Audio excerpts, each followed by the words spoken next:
Hey everyone, welcome to 99.6 The Howl for the uninitiated.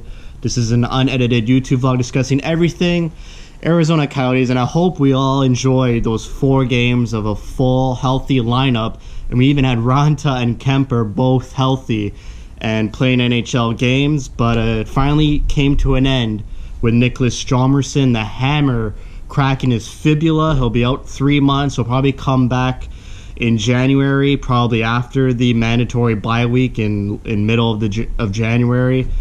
But it's a huge blow to the defensive side of the team. Shot blocking, penalty kill will need to be addressed. I'm pretty sure Capobianco is going to slot in Hjalmarsson's spot. They also have Lyubushkin called up, so maybe perhaps they'll rotate. But I hope Capobianco gets the call because he'll add a more offensive side to the defensive core.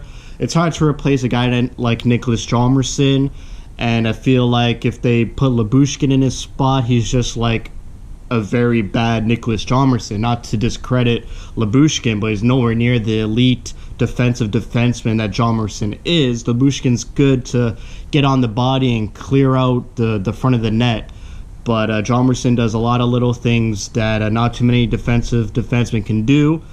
So I think it'd just be best to add in another offensive defenseman, have 3 offensive D-men on each defensive pairing, and go from there. Maybe spark some offense for this team, which showed again in the game against Colorado, where it was a scoreless 40 minutes until the Avalanche came out to a 2-0 lead.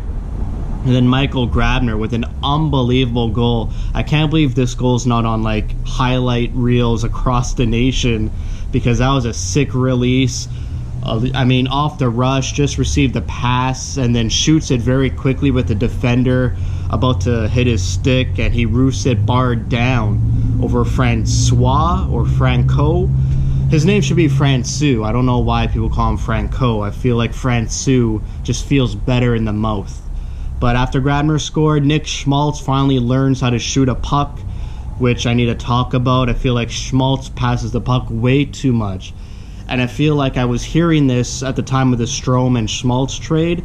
A lot of Chicago fans were complaining that Schmaltz was passing too much and he wasn't shooting the puck. And that was very evident in the Avalanche game. And then the first 2 periods, Schmaltz wasn't shooting the puck. He was trying to make these beautiful, crisp passes to Dvorak or Barrett Hayden, and they just weren't connecting. And then finally Schmaltz decides to shoot it, and he roofs it past the goalie, ties it up.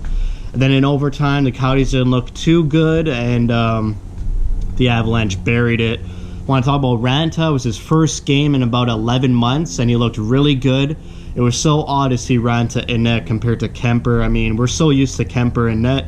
I think he played like the last 22 games last season, and then he started every game this season. So to have a new goalie at the back end was a strange sight, but he played very well. He's a different goalie. He's more agile, and he moves his body more than Kemper, where Kemper relies on his big body and his positioning to stop pucks, and he swallows puck too. Whereas Ranta seems to deflect the puck to the corner a lot of the times. So it's interesting to see the different dynamics of each goalie, but Ranta looked like he hasn't missed 11 months. He looked like he was in mid-season form. So hopefully him and Kemper start rotating games, and they're both healthy for the rest of the season. To talk about the scoring again, I mean, yes, the Coyotes did outshoot the Avalanche, but I feel like the Avalanche had a lot more dangerous opportunities than the Coyotes. I mean, they had a lot of scoring chances compared to the Coyotes. I feel like a lot of the Coyotes' shots were more perimeter shots, and that's how they racked up the shot count. But the Avalanche are a very dangerous team, and I knew it coming in that this would be a dangerous team, but they look really good. Cal McCarr on the back end looked amazing. I haven't seen a rookie defenseman look like that in so long. He's going to be such a great player, so keep an eye out for him. And the power play for the Coyotes, brutal still. Not sure what they're going to fix there, even with the move of Schmaltz to the second power play unit and Hayden on the first unit. Just things aren't jiving. Maybe more point shots to generate rebounds and more of a net front presence. I feel like Soderberg had a good game against his former team, And yeah, same old Coyotes story for the past 4 games now. Just tight defensively, good transition game, good passing. Can't really score, but they managed to score 2 late and tie it up and force overtime. So hopefully that gives the team confidence going forward, because now they know they could come back from a 2-0 deficit. Because I was ready to write off the team at 2-0. I'm like, there's no way the Coyotes will score 2 goals in quick succession. But 40 seconds later, Grabner scores, and like I said, Schmaltz scores to tie it up. But it's good to get a point, 1-2-1. So they're 2 points out of a playoff spot. I mean, they're grabbing points when it matters. They got Winnipeg and Nashville and then Ottawa to close out the week coming up. So we'll see. They got to get the power play working. I mean, 5-on-5, this team's good. Just work on that power play, for heaven's sake. For heaven's sake, work on the power play. Can't be that hard, can it? I don't know. I'm not a coach. But that's it. That's all I got to say. Hjalmarsson, he's out, but this team's used to it. Hopefully there's no more injuries, and thankfully there's no injuries on the forward group, because I don't think this forward group could handle an injury with the lack of offense they already have. So thankfully, if there was going to be an injury, it's the defensive side, because they're very good defensively already.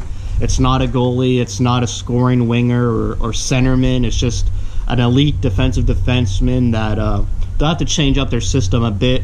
But I feel like the Coyotes could work through this, and hopefully Capobianco adds a different element to this team and gets the team going offensively. And that's all we can do is hope. So that's it for me. Thank you for watching. Thank you for your support.